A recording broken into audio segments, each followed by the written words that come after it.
Mission Log, a Roddenberry Star Trek podcast. Episode 117. Symbiosis.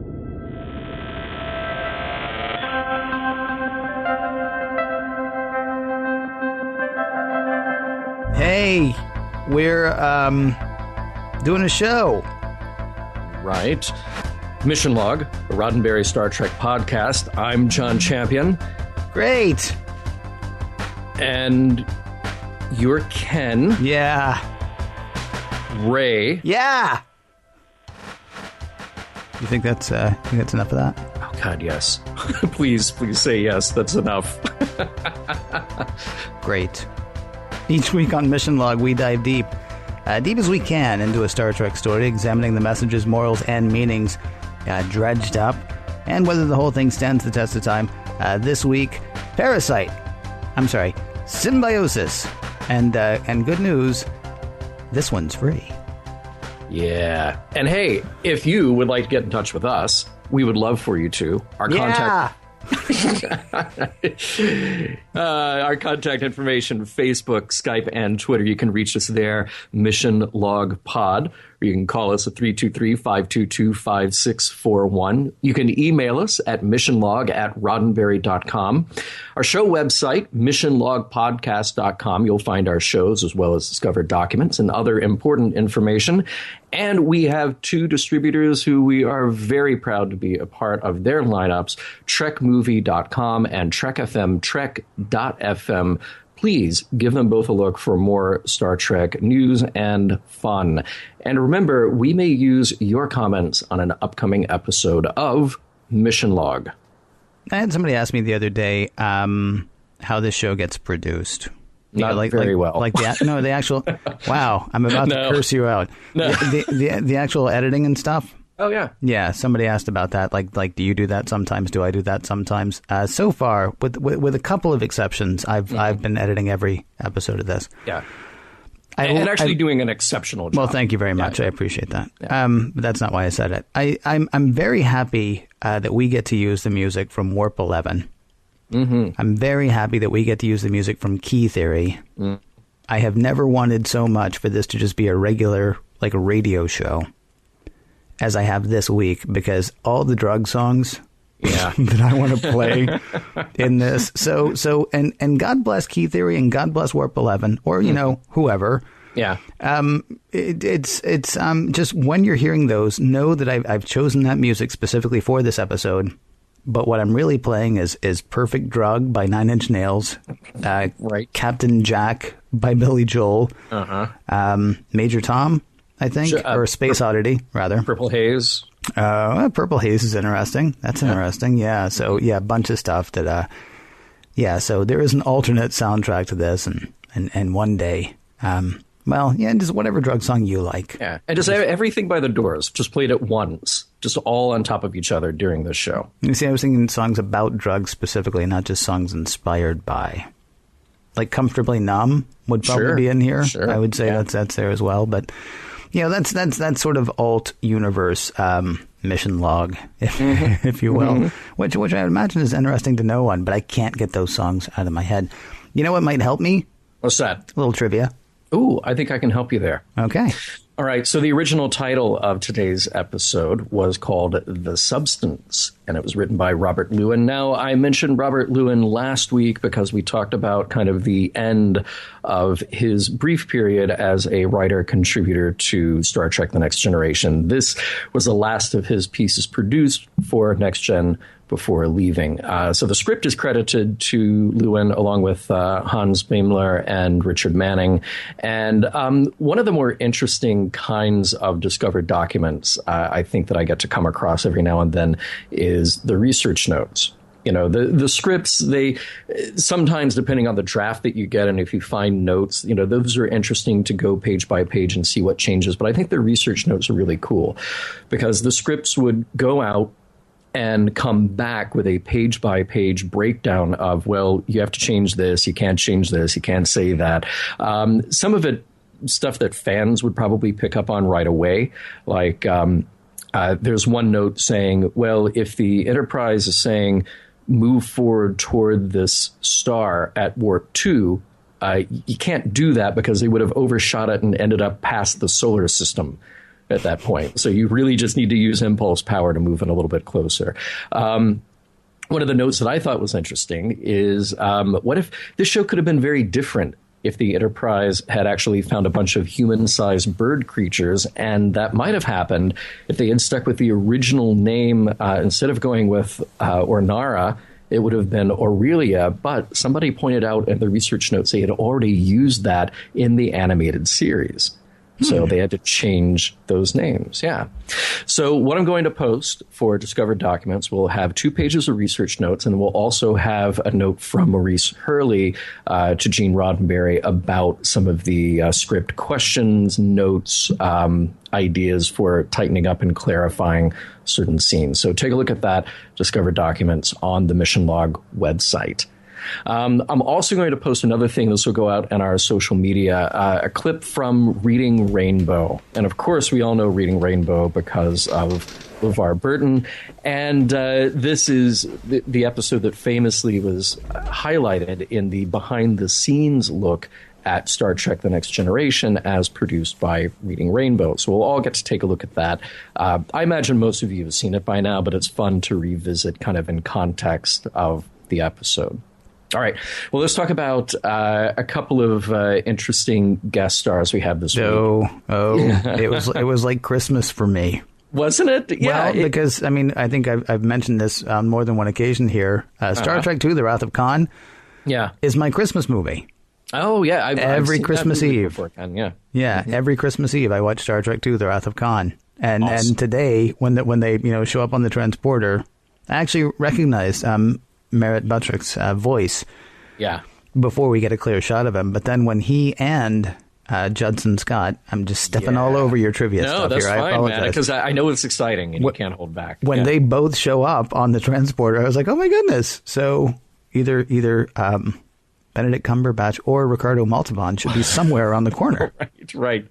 Well, it's a lot of fun because we've talked maybe just a little bit before about, at least within the first season of Next Gen, a really clear distinction between Next Gen and the original series. So they'll throw in a reference and kind of a ham-fisted reference like, oh, that was Kirk's ship when they had that disease that made everybody freak out.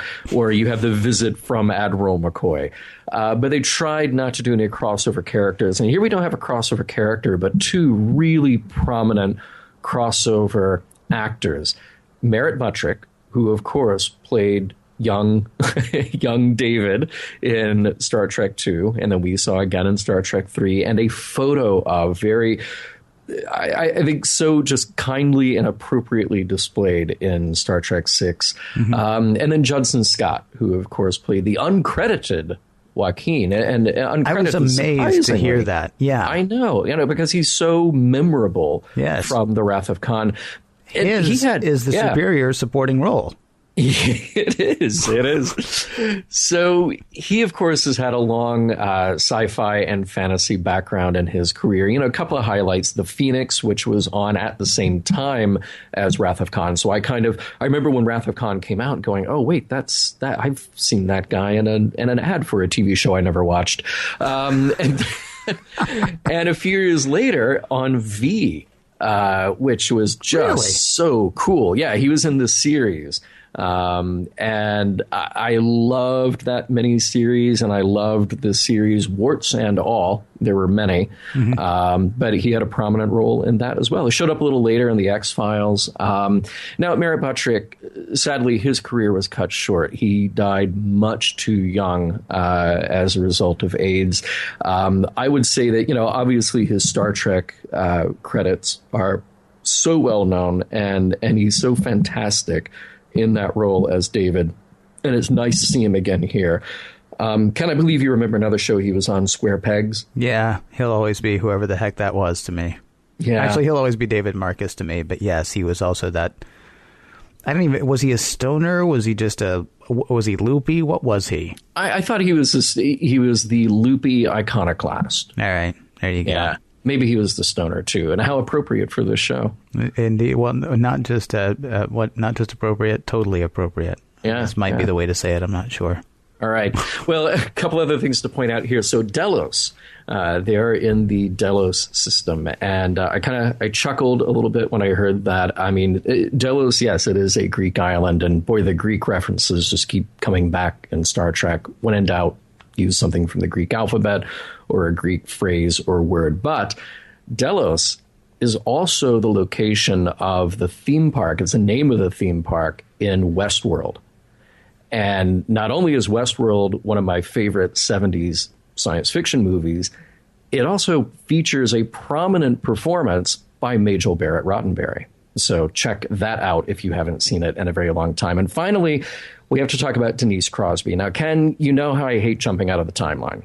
We don't do that here. We don't do that. We never cross the timeline here. There's a reason that we try to do that, because we try not to lead with information about a character or a story arc. We want to treat the episodes one by one. Right.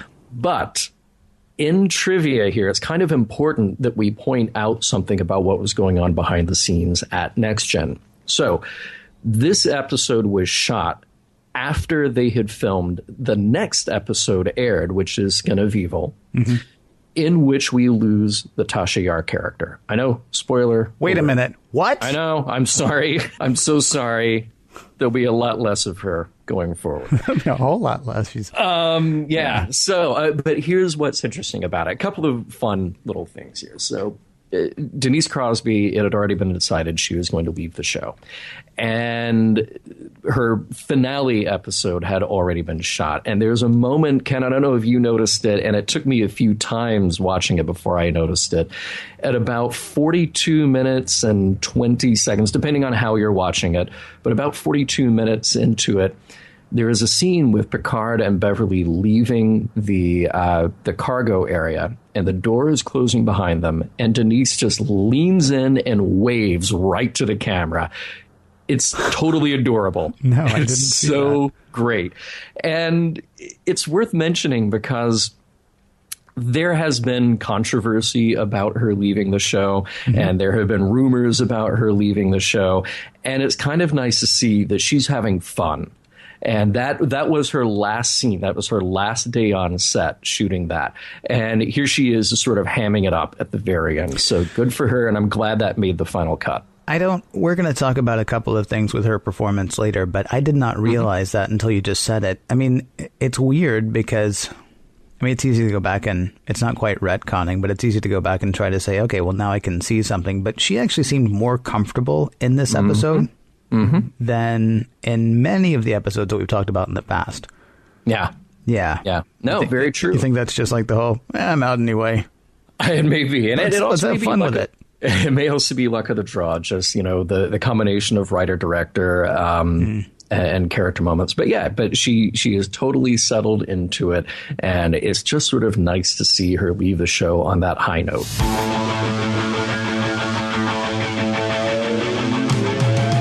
It's the Wrath of Khan. Meets Train Spotting. It's Less Than Zero. Meets.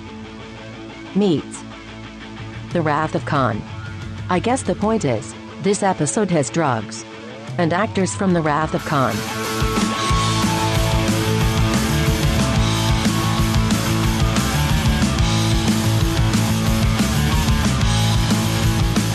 Prologue. There's a star in the Delos system behaving a little strangely. Weird magnetic field fluctuations, flares, all really beautiful and worth a look by the crew in the Enterprise. The phenomena are wreaking havoc on the Enterprise systems, which makes people nervous, prompting Captain Picard to say, "Great, let's get even closer." Unexpectedly, a distress signal is picked up from a nearby freighter. They seem to be out of control, and no good way to correct their course. Act 1.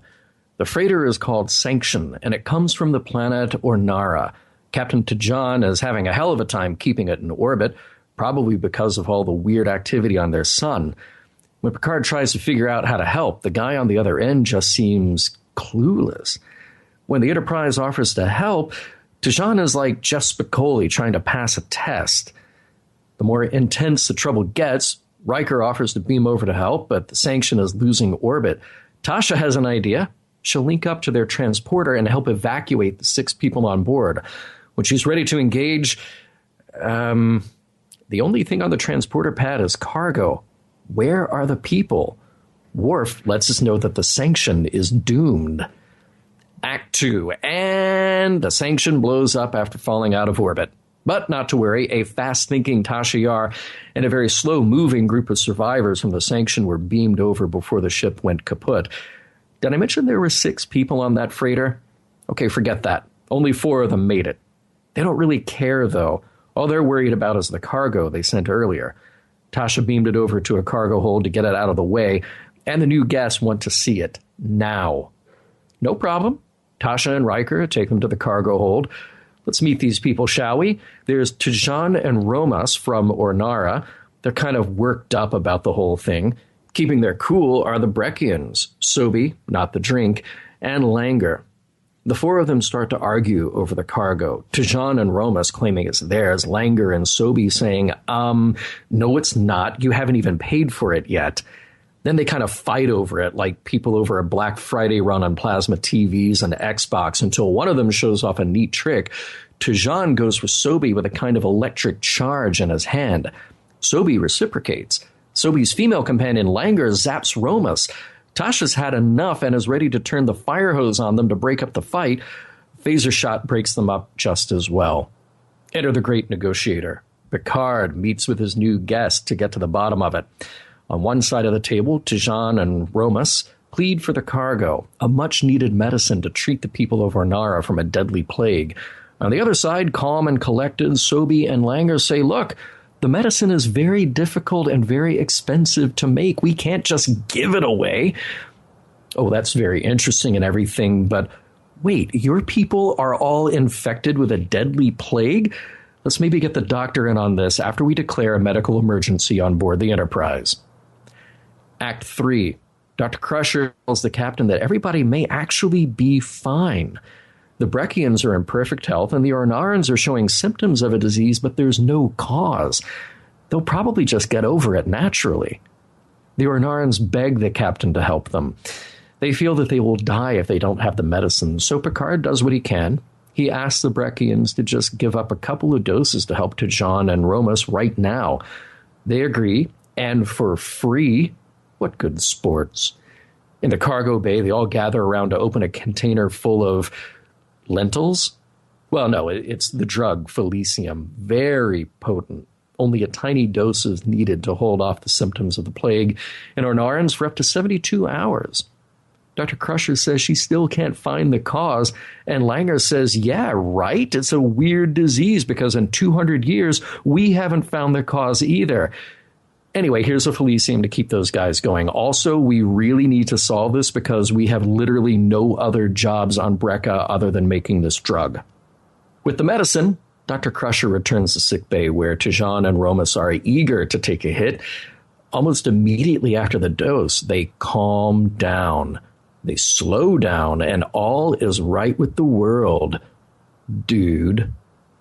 Dr. Crusher has figured it out, and she tells Picard what's going on. Felicium may or may not help a disease, but it definitely acts like a narcotic. The people on Ornara are addicted. Act 4.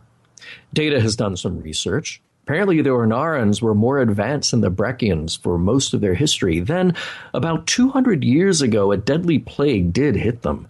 A plant that could cure them existed on Brekka, but it couldn't be grown on Ornara. The one little detail the Ornarans seemed to miss, the plague was no longer a threat, and they have been severely addicted to the narcotic effects of the Breccian drug for a couple of centuries, and the Breccians are all too glad to provide them with what they want. Picard and Crusher see this from opposite viewpoints. Picard says he can't do anything. It's not his place to interfere or impose his values on the situation. Crusher says it's not about that. These are people who are addicted and exploited and who she can easily help. At that time, a communication from Ornara comes through. It's their leader, Margan, and he seems desperate and strung out too. Picard agrees to let him talk to Tijan and Ramos, but in a little while.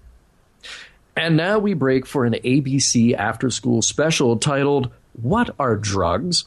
I'll play Wesley and Ken will play Tasha. I don't understand. Why would people take drugs? Well, you see, drugs make them feel good. But it's artificial, right? Yes, but sometimes people take them to escape a bad situation. It distorts their reality, making them think they're happy when they really aren't. You mean like the settlers on Omicron Ceti 3? Shut up, Wesley. This is totally different, and you clearly don't get it, John. Wesley? In the guest quarters, Margan tells Tijan just how desperate things are on Ornara. Tijan, in a move of desperation, grabs Riker with that neat little electrical charge trick from his hands and threatens to kill him if Picard doesn't release the Felicium. Picard says, look, I feel for you, but you're not a killer. And Tijan backs off. He's so sad and desperate, but Picard says he's not sure he can help. Act 5. Now Langar has an offer. She and Sobi are willing to give this shipment of Felicium to the Ornarans out of the goodness of their hearts. Of course, as Picard and Beverly point out, it's also a benefit to them to keep the cycle of addiction going. That's right. The Breckians know what's going on. Picard says his hands are tied. The Prime Directive prohibits him from interfering with the Breckians' decision, even though Beverly disagrees wholeheartedly. A very smug Langar and Sobi walk to the cargo hold where the Felicium and the new parts for the other Ornaran freighter are to be beamed down along with these 4 people. Tijan and Romus are greatly relieved, thrilled that they are going to get the Felicium they need. Langar and Sobi are glad they'll keep their best, well, their only client, even if they have to squeeze them for payment later. Everyone's happy, until Picard throws a little wrench in the works. The parts he was going to supply to help the Ornarans with their remaining freighter will not be going with them. Tijan and Romus object. Without the repaired freighters, they won't be able to ship Felicium. Langar and Sobi object too. Yeah, what about our drug money? Sorry, says Picard. Non-interference is non-interference, whether you like the outcome or not. The Breckians are mortified. The Ornarans are terrified. Picard is satisfied. In the turbolift a moment later, Beverly is still upset that these people are being left to carry on their drug trade and exploitative relationship. Picard explains, the Prime Directive is important. Even if it feels wrong in the short term, non-interference is the only way to ensure humans aren't making things worse. The end. Okay, I feel like I need to correct you on one thing. What's that? Beverly wasn't really upset that the drug trade was going to continue because the drug trade's done. There's no getting back and forth between their planets now. She was upset that they're all going to go into withdrawal. And that's, true. That's honestly a big thing because I could see them killing themselves. Honestly, the next however long week, 2 weeks on this planet or on that planet is going to be just terrible. Now, I will say, in addition to that, the Breckians really should have their own distribution system set up. That's the thing that kind of drove me nuts. I've been watching The Wire again lately. Yeah, right. I'm a huge fan of The Wire, and the way they have that whole thing set up is there's a house out in the suburbs that would be Brecca, right? And then they bring the drugs to near, the projects and The Wire or the pit, I guess is what they call the one where Dee and Poot hang out. and so there's a place near there where they have like a cache of drugs, right? Yeah. But then they actually come and they bring the drugs basically right to the courtyard in the pit, so that or in the low rises, so that all anybody has to do is walk out their door, right? Yeah. So Stringer Bell and Avon Barksdale are not counting on the people in the low rises to hop in their van and drive out to where the drugs are manufactured. And I think this is a mistake that the Breckians are making.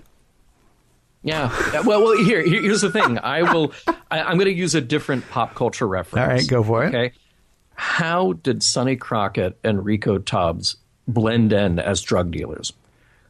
They got themselves a Ferrari, and they wore really nice suits. Okay? Yeah. So the Breckians need Ferraris. I mean, they got the nice suits. They already got the nice clothes. Is this like an A-team thing you're doing? I don't even know. No, it's Miami Vice. Okay. All right. But the point is, the drug dealers are the ones who had the fast cars, who were ready to go. They if you needed a hit, they would get it to you somehow, some way. Yep. it seems like a mistake to leave that to the people who are strung out. This is what I'm saying. I mean, yes, not that people who are strung out won't go a long way to do something. Mm-hmm. I mean, to get a fix. Sure. But I'm just thinking over the 200 years. Although that's part of the short-sightedness of the Breckians. But I feel certain that we'll be talking about that later. Hey, I got a question. Hey, yeah. Have you ever seen a sun like the sun? Whoa! I know. Whoa! Because it's big. And it's yellow orange. Well, I mean, a lot of people don't know this. The sun is a mass of incandescent gas.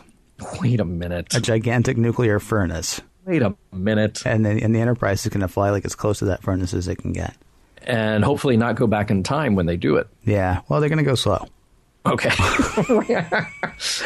But it's got flares coming off of it. And wow. And it's so dangerous that they should just keep getting closer because, hey, how else are they going to see it? Yeah, absolutely. I love the fact, too, that Counselor Troy is like, everybody's getting really tense on this ship because we're getting really close to the sun and all the things are turning blue and, stuff's jumping out of the control panels at them.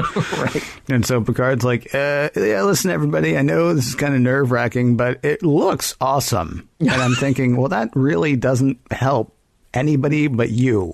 No. And even Data, he's like, yeah, well, we got to get closer. For what?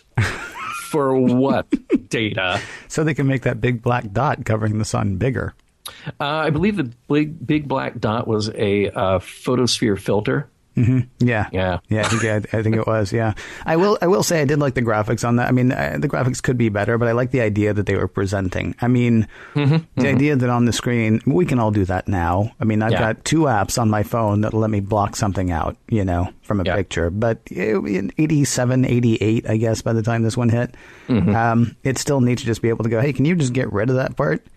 Right. And here, let me push a button and I'll do that. And then the whole, zooming in on the troubled freighter that they did. Well, it was a neat bit of design. But apparently the zoom works. Yeah. So again, you don't have to get closer because you got to zoom on the camera on the outside of the Enterprise. Yeah. Yeah. It works so well you can see a freighter. It was kind of weird that, Riker was like, I've never seen anything like it. Yeah. It's a star. You know what? You not only have you seen something like it before, you're probably looking at stock footage. Yeah, good point. Yeah. Good point. But hey, for Captain Picard, contacting the Ornaran freighter, now he knows what it's like to work in tech support. If anybody listening has ever worked in tech support professionally or just familially. Yeah. You're the person that your family calls and they say, hey, the thing isn't doing that. And you're like, are you on drugs? Well, if he had started with that question, it might have been, although actually they would have answered, no, that's the problem. Right. We need more. As a matter of fact, I am not on drugs. And this is why I turned to you. Right.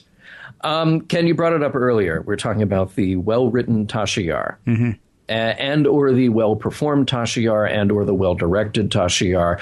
It really just seemed perfectly right in this episode. Mostly. Well, where would you lay fault? The after-school special. In the middle of it. But I mean, that's just... The more you know, knowing is half the battle. I can't think of any of the other little catchphrases, but you expected the shooting star at the end of their discussion. If this had been a 52-minute or 55-minute original series episode, that would get cut for syndication. Yeah, absolutely. Yeah. Absolutely. And it's not that it's not an important message, but I mean, here's the thing. Yar has both one of her... I'm sorry.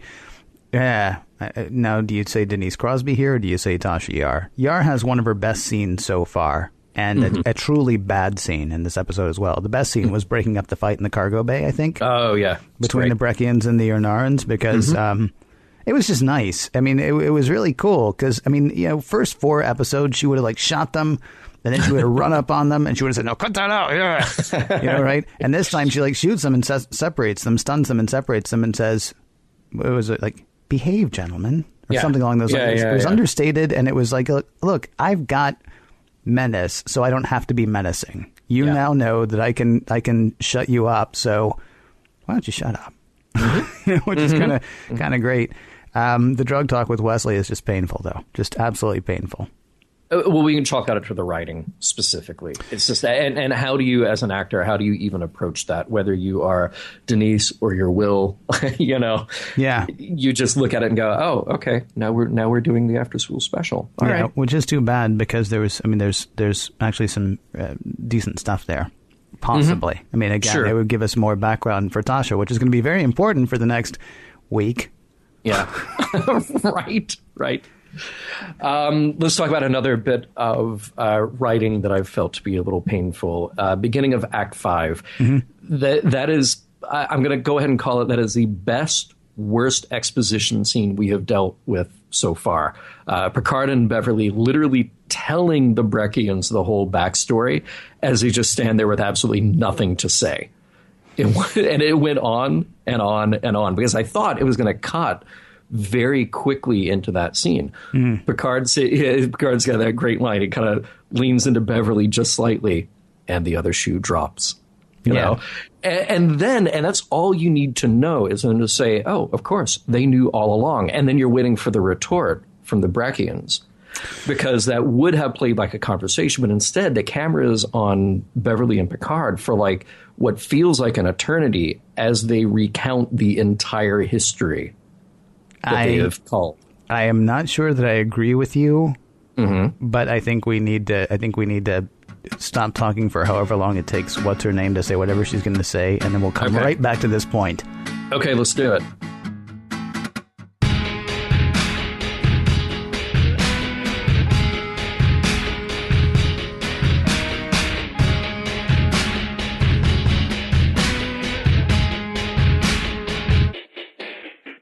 What's her name? Seriously. After 2 years, it's what's her name? Fine.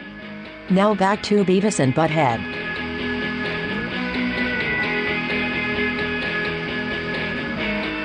So here's what I was thinking as I was watching this episode for this episode. I think in Star Trek, the next generation, every ship should have a lawyer. And his or her mission is to work every loophole in the Prime Directive. Or maybe they could have two lawyers, one advocating, for doing more and more every time, and the other advocating for doing nothing every time. And so I'm thinking this could actually be a great crossover, and I know a lot of people want to see Star Trek back on TV. Law and Order, the next generation. And so, like in the 25th century, there are two separate yet equally important people on every ship in Starfleet: the people who want to do everything and help everybody, and those who argue against doing anything for fear of breaking the rules. And these are their stories. Now, you see, let me just enter really quickly. Go. You gave me two thoughts with that. One is that the introduction of any more red tape into any Starfleet vessel we have seen from history is a bad idea. Yeah. Anybody who has any level of power, it's just a bad thing. And the other thought that crossed my mind is we already had those advocates. We already had those lawyers, and their names were James T. Kirk and Mr. Spock.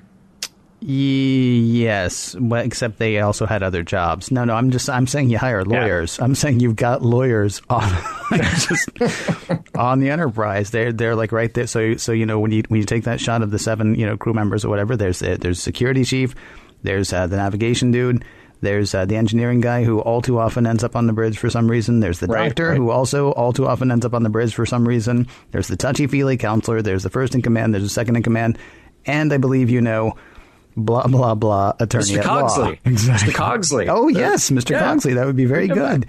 Mr. Cogsley and his books. That would be wonderful. Yeah. Right, so here's the thing. So here's the reason for the exposition in front of the Breckians. Okay. You have to establish the whole Prime Directive thing. It's interesting because I have read ahead in your notes, and I assume you've read ahead in mine. Mm-hmm. This to me is much more a Prime Directive episode than it is a drug episode. Sure. Yes, it is. However, I think the approach is a little weird. Okay. Which I think we'll wrap up with that. Yeah, and we'll definitely get to that. But I mean, I think they have to have that long exposition in front of those people because they have to come to the part.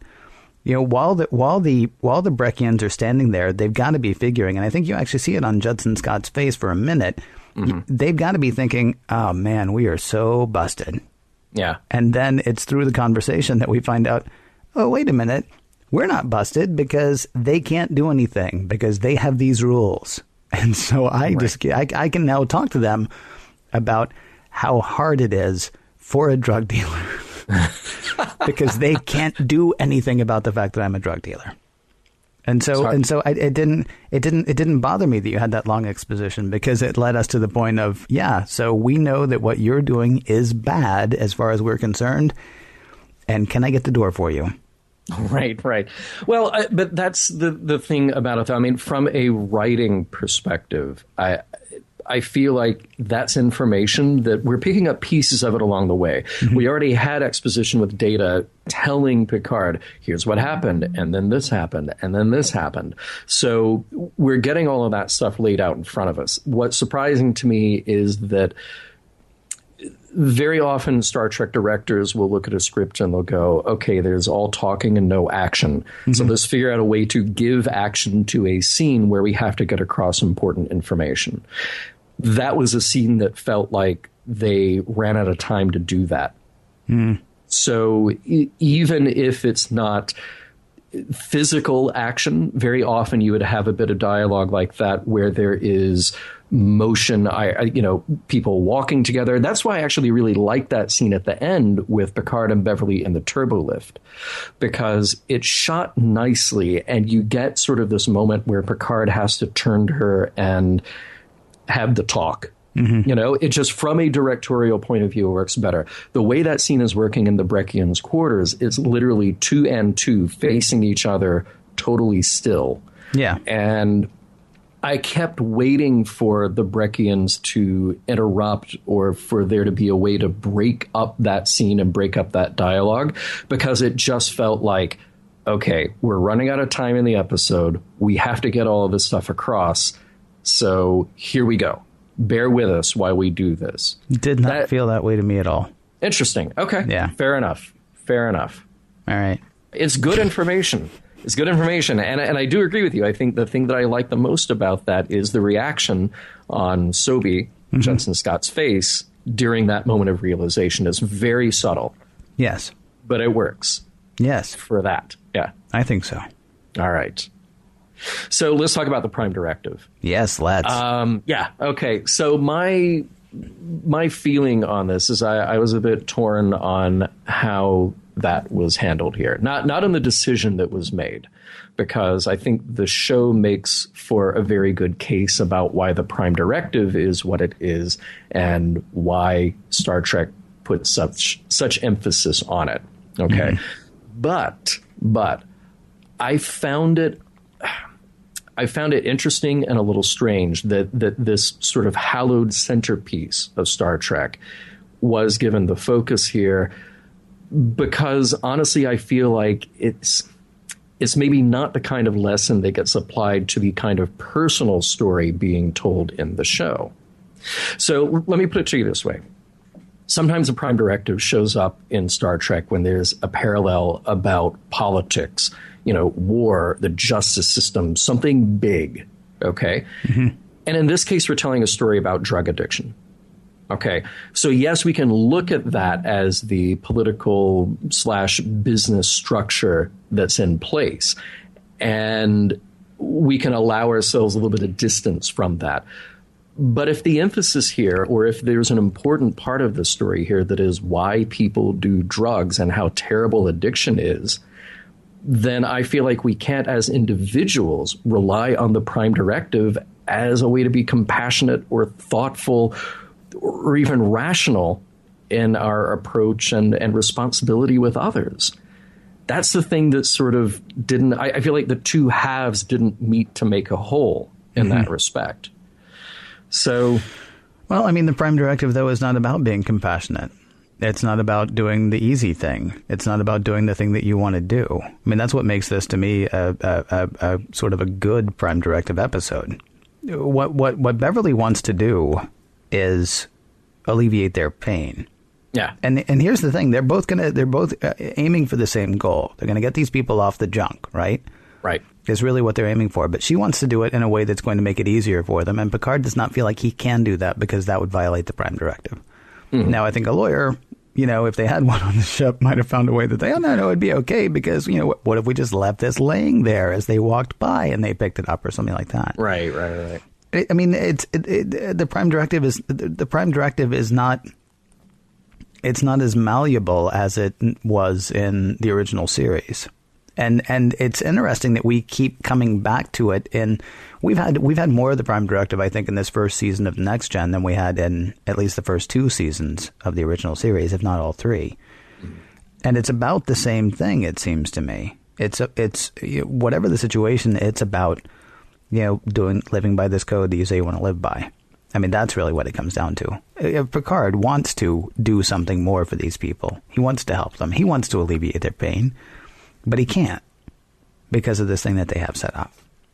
Yeah, well, here you go. I mean, I'll play the lawyer again for the other side, saying that, the little bit of a hole in the Prime Directive debate is that the Ornarans are already a spacefaring culture. Mm-hmm. They even have a transporter. They don't know how to use it, yes. But they have a transporter. Yes. And they've gone along for a couple of 100 years as a spacefaring society. Mm-hmm. And Picard did already help diagnose and presumably solve engine trouble for them at the beginning of the episode, only to renege on that deal later, So I wondered, what if the conversation with Beverly hadn't been about the Prime Directive, but more of his hunch that if we just leave them alone, they'll eventually either lose their drug shipment and realize the truth on their own, or the Breccians will get the drugs to them somehow, which is kind of the other worry here. Either way, our interference probably wouldn't change that. I'm not sure I understand what you're saying. Well, I mean, here's the thing. So Picard is arguing from the point of view simply of the Prime Directive. We can't interfere because it says we can't interfere, and interfering is bad. Right. Even though, like I said, there's a bit of a hole at the beginning where he's helped them with their ship, right? Yeah, they're kind of already involved. Yeah. But that is the crux of his argument to Beverly, is just, we follow this rule. It says that we can't interfere. Therefore, I'm not going to interfere. Mm-hmm. But really what it comes down to is 2 possible futures for the Ornarans. Like I said, either they will get the drug somehow. Mm-hmm. They will beg the Breccians to rebuild their spaceships. The Breccians will build spaceships, whatever it takes. Either they will get the drug somehow, or the whole trade falls apart, and it's a horrible, horrible moment for them to go through withdrawal. Right. And then hopefully they're better on the other side when they come out of it. Yeah, the Ornarans are going to win here. The Breccians are going to be terrible. Now it's going to be a long road to hoe for the Ornarans. Yeah, don't get me wrong. Yeah. But the Breccians really do have it worse because everything in their society is based on the fact that they are drug dealers, and now there will be no one who wants their drug. Yeah. And I would say, honestly, the 2 Breccians that have it worse are the 2 that we've seen. Why did they go down to Ornara? Yeah, right. Why did they go to Ornara? And, their whole thing, they were the sober ones on the spaceship to begin with. Right. They were the ones who should be on top of this whole thing. Yeah. But, yeah, again, that's kind of a hole in the episode, yes. In the logic of the episode. I have a question. So I talked about, what they might have done earlier as opposed to what Picard's going to do. Picard decides to give the Ornarans the Felicium because of the Prime Directive. Was this his only option? I'm wondering, could he have found a reason to keep the Felicium on the ship? And for some reason, I think that this is what Kirk and Scotty would have done. Had this been earlier, I think they would have found some, clever way. Not that it would have mattered or helped, because we're talking about one more shipment of this drug. The fact that they're not going to give them the parts to fix their ships, and we know that the Breccians don't have ships because they never advanced technologically, past refining this drug. This is the only thing that they do. So, so this all ends with this shipment of drugs. The question is, do they get to have one more high before it ends? Or, does it end with the withdrawals that they're already going through? There's something poignant to me about Picard having to let these people sail themselves into the rocks one more time. It would have been a clever bit of. I can see the swagger between Kirk and Scotty about how they did it for some reason, And, you know, they might have even just, blown off the last part. Well, it's going to be a rough few weeks for them, but they'll be better. Do you know what I mean? Yeah, it would have been Scotty saying like, "Oh, I beamed it over to the Klingon ship." Doo-doo-doo. Yeah, exactly. And we all have a laugh about it. And, it's too bad all the forms weren't filled out, Captain? Mm-hmm. That kind of thing. Right. Yeah. I actually really love the fact that, and I might be skipping the next segment. If I am, I apologize. I love the fact that we see conflict in everything Picard does here. And that maybe that's a testament to Patrick Stewart. Maybe it's a testament to the writing. I don't know which. But, I mean, none of this is easy for him, which, again, is what makes it a perfect Prime Directive episode, because the Prime Directive is a terrible idea. We should just get rid of it. It never feels good. And this is, Omicron SETI 3 for everybody. That's what I say. No. See, the Prime Directive says we can't interfere with the Prime Directive. Oh, man, that thing... gets airtight. Get me a lawyer. Well, maybe this is where I go back to that idea of the conflicting stories within this, because we stop the episode in the middle to have the drug talk. Yeah. Okay. Yeah. And we talk, and we learn interesting things from Beverly. She talks about the psychological and physical components to their addiction, and there were times, the first time that I watched this, I was thinking, okay, well, is this going to be a show about medicine? Is it going to be about addiction? Is it going to be about all of these other issues here? And I guess the place that I was left with it being very difficult in trying to separate these ideas of the addiction story versus the Prime Directive story is that I kept thinking just on a personal human level. Because if we look at Star Trek as metaphor and as moral stories, moral lessons we can apply to real life, I kept thinking, well, how do we then look at people who maybe are close to you, maybe very distant from you, but they have this problem, they have this disease of addiction? And is the answer then to say, well, we let them crash and we let them hit rock bottom, because that's more moral than doing everything within our power to help them, to save them, to get them medical attention.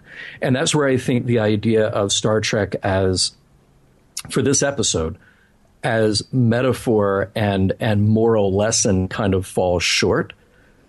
And it does become a little more abstract, just about the Prime Directive and abstract that says interference is bad. And I get that. And Picard's right. You can point to any example over history, over human history, of interference having huge negative downsides. We could talk about any kind of forced immigration, takeover of, the Hawaiian Islands or whatever, where it's like, okay, we're coming in here, we're imposing our culture. Your culture is done because what we have is better. But I think that's a different story from the addiction story going on here. And that's why I keep holding these two aspects of this episode very separate in my mind.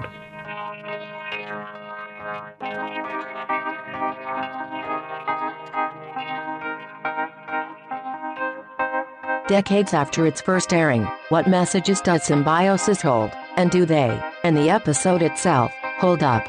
Let's see what Turner and Hooch have to say.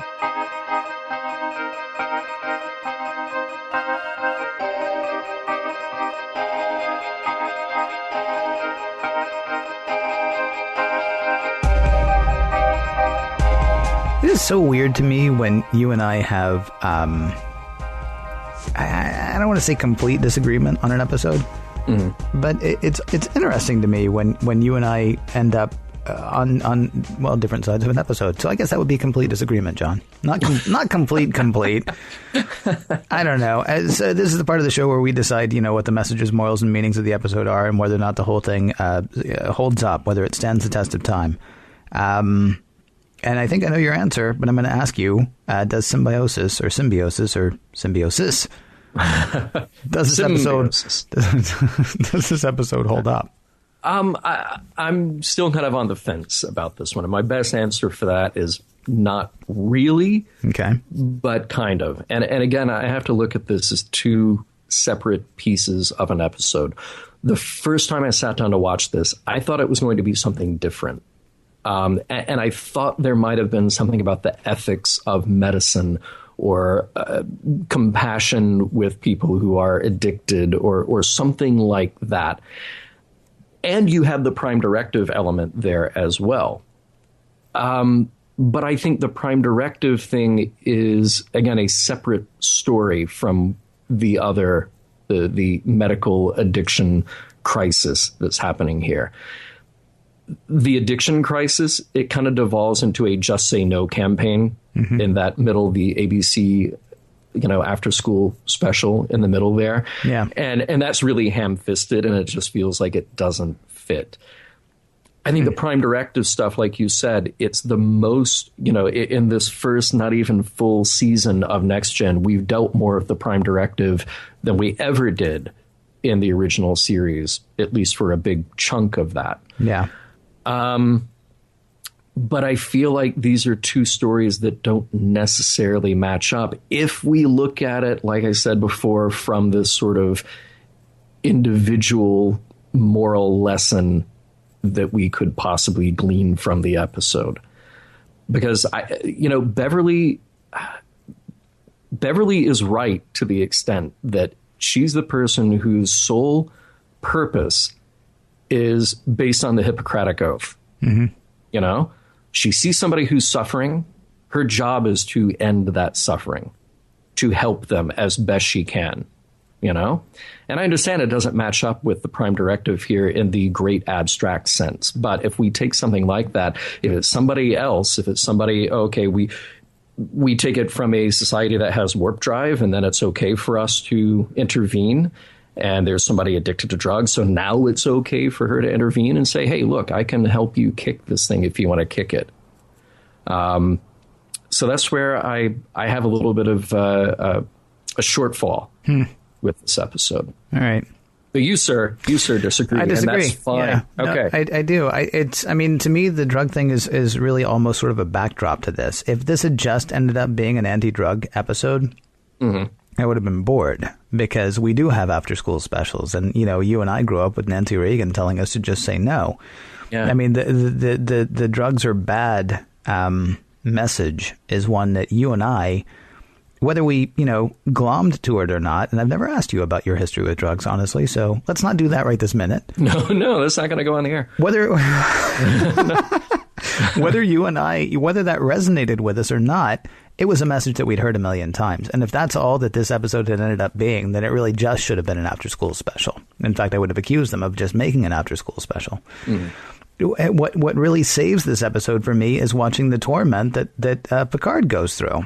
And I do feel like he is really... I feel like he's really affected by that on a number of levels. I don't believe he wants anybody to suffer. He actually says at the end, when Merritt's character, whose name I can't remember already, T'Jon, right? Yeah. When T'Jon says, "I hope you know what you've done to our planet," and Picard says, "Oh yeah." I mean, it's wonderful. I mean, the reason he's doing this is because there is that glimmer. He knows what's going to happen at the end of it. Because I do believe that he really does want to help them, but he thinks that this is the best way to help them. And I do love that scene in the turbo lift as well, when he stops the turbo lift and starts talking to her more one-to-one as opposed to captain to subordinate. But I mean, he actually uses her first name. He doesn't say doctor. He doesn't say Dr. Crusher. He says Beverly. Yeah. Blah, blah, blah, blah, blah. Right? I mean, the stuff that he's saying, I don't get the sense that this is an easy, blustery thing for him to do. And that's what actually makes this just a fantastic episode. And you can look at it as a fantastic episode, in my opinion, as, okay, we're learning even more now about Picard and the way Picard works and the way Picard deals. We're learning more about the Prime Directive and what a thorny subject it can be. It for some reason, it really resonated with me. It really hit with me. And the drug thing was just sort of backdrop, sort of like last week when we seemed to come to, or I came to, I don't know that you did necessarily with the same sort of vehemence that I did. The whole war machine thing last week was just backdrop. I mean, the real issue was unfettered capitalism, which you initially mentioned, but that actually ended up being the message that I took away from it. And so it could have been unfettered capitalism about a number of things. It just happened to be about war. This to me is a Prime Directive episode. The backdrop happens to be the drug addiction thing. And certainly the drug addiction message is in there all the way through it. But maybe it's just because I was looking for something more interesting than that. This to me is not a drug addiction episode. It's a Prime Directive episode. And what we're going to use this week to illustrate the Prime Directive is dealing with the drug addiction scenario. Whereas, Code of Honor was a Prime Directive episode dealing with just a whole bunch of horrible visuals. Just terrible choices. Yeah, just horrible things going on there, but it was still a Prime Directive episode. And it's like, okay, so that time it was that. This time we're telling the story about this, but they're telling the same story each time, which, again, then comes back to what is the Prime Directive? Is it about the actual wording of we don't get involved with cultures that aren't as advanced? Or is it, more than that, is the layer of the Prime Directive? We said we're going to be this thing, and so good or bad, easy or difficult, we're going to be this thing. Yeah. And that's where it works for me. I agree with you that the Prime Directive stuff here is fascinating, and it's well played, and it's very interesting, and it still gives nuance to that thing that we have talked about over and over again. And even more interestingly, we get to see the Prime Directive used sort of against our enemies. That is a great moment in the cargo bay where Picard says, oh, yeah, so the Prime Directive was fine when it benefited you. Right. But now we're going to even the playing field. Right. So here's what the Prime Directive means. I agree with you that all that stuff is great. It's really, really well done in this episode. And I do like the conflict that Picard has with himself. I do like the conflict / explanation when he's talking about it with Beverly. I think I'm still fixated on the idea of looking at the addiction side, the drug side, and I go, this is a horrible thing. Is there a message here about what to do with people who are addicted to drugs? And at the end of the day, is there a message in this episode that says, the best thing you can do with people who are addicted to drugs is just let them figure it out on their own. Let them suffer through detox on their own. Well, because that's the thing but that's what they do. They leave them on that planet and say, wow, I really hope this works, but we don't know. Well, they do it will know, probably it will be horrible for them, at least in the short term. Yes. And maybe it will continue to be horrible for them later than that. I don't know why it would continue to be horrible for them later than that, because there's no way they're going to get between planets. I mean, this is a 72-hour thing. They're going to kick.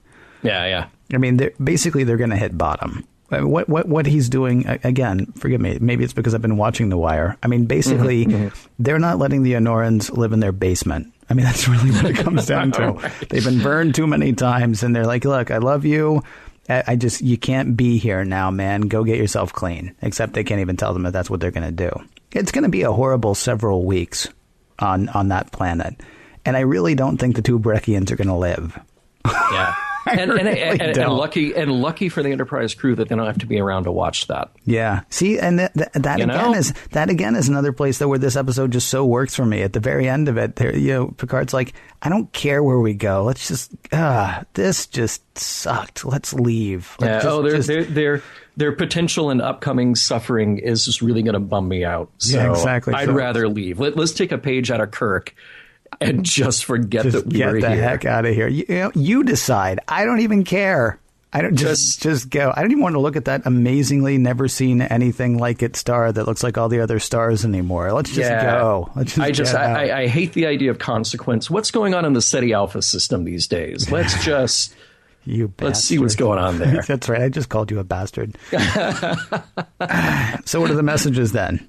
Oh, well, okay, drugs are bad. We'll get that out of the way. That is definitely a message here. Yes, absolutely. I think an economist or a business person looking at this would say it's a bad idea to put all your eggs in one basket. The Breckians have no other industry because they don't need another industry. Their entire economy is based on the production of something that they don't need, but the Anarans, can't live without until they can. So, I mean, this is really just going to, from an economic standpoint, this is a terribly flawed system, it seems. You can only get by with that for so long, for it sort of being the last person standing making, horse carriages at the time that the automobile was booming. It's really sad that they will lose their economy that way. But the Breckians, we feel like they kind of have it coming. Nice. It is a culture, again, a monoculture maybe, that only has this one thing that they do. We don't know how big the population of Breckians might be on their planet. I kept thinking, they should learn something from the Alteans. They could get into woodworking and music, and they too could have closets full of artwork that they don't know how to get rid of. It really is kind of terrible, right? So they've got all of everything that they'll ever need, and apparently all they've pursued is just sitting around. I mean, that's really too bad. You would like to think that if you had unlimited resources, that you'd do something. Yeah. Anything. That you might be like, so we're really good at making drugs, but we're also really good at making steak. So stop by. Right.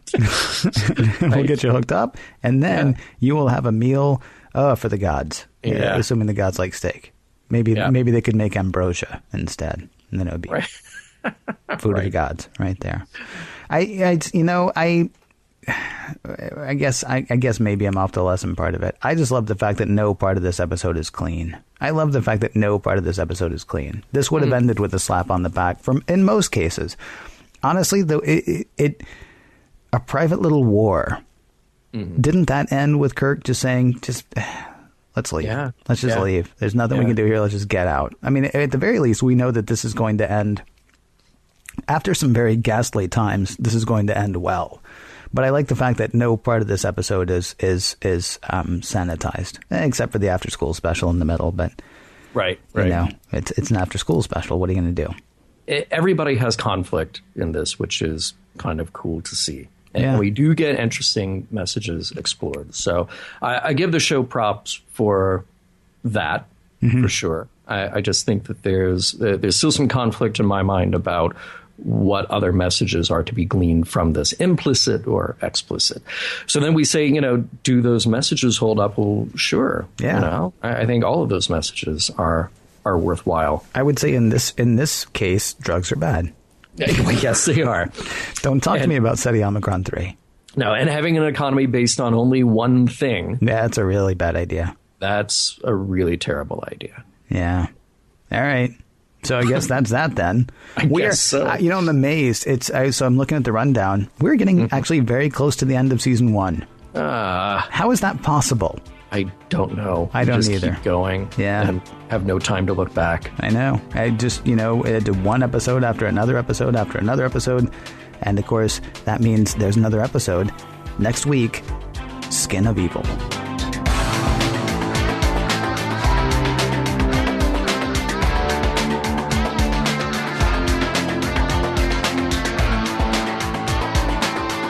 Some of the music formation log provided by Warp 11, online at warp11.com, and from the album Messages, by Key Theory, free to download at kitheory.com.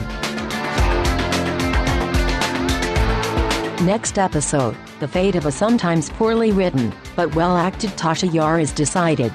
Join me, and Tom and Jerry, to see what happens. And transmission.